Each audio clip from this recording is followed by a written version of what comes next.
పటిష్ట నిఘా ఏర్పాటు చేసిన గంజాయి అక్రమ రవాణా మాత్రం ఆగటం లేదు. రైల్, రోడ్లు, కార్లు, బైక్ ఇలా ఏ మార్గం వదలకుండా అక్రమార్కులు నిఘా కళ్ళు కప్పి అక్రమ గంజాయి రవాణా కొనసాగిస్తూనే ఉన్నారు. అయినా కేటుగాళ్ల స్కెచ్లకు ధీటుగానే పోలీసులు స్పందించి వాళ్ల ఆట కట్టిస్తున్నారు. తాజాగా పుష్ప సినీ స్టైల్లో తలదన్నేలా గంజాయి అక్రమ రవాణా చేస్తున్నారు. సూర్యాపేటలో హైదరాబాద్ టు విజయవాడ జాతీయ రహదారిపై పట్టణ పోలీసులు వాహన తనిఖీలు చేస్తూ ఉండగా 2 కార్లు అనుమానాస్పదంగా కనిపించాయి. తనిఖీ చేస్తుండగా కార్లలోని వ్యక్తులు పారిపోయే ప్రయత్నం చేశారు. అదే సమయంలో కారులో గంజాయి వాసన గమనించారు. కానీ పోలీసులకు ఎక్కడా గంజాయి కనపడలేదు.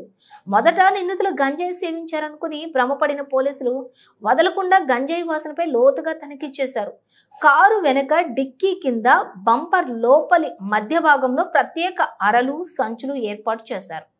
ఒరిస్సా నుండి కర్ణాటక, మహారాష్ట్రాలకు కార్ల వెనుక డిక్కీ కింద బంపర్ కు లోపల మధ్య భాగంలో ఏర్పాటు చేసిన ప్రత్యేక అరలు, సంచుల ద్వారా గంజాయి తరలిస్తున్న 2 అంతర్రాష్ట్ర దొంగల ముఠాల గుట్టును సూర్యాపేట జిల్లా పోలీసులు రట్టు చేశారు.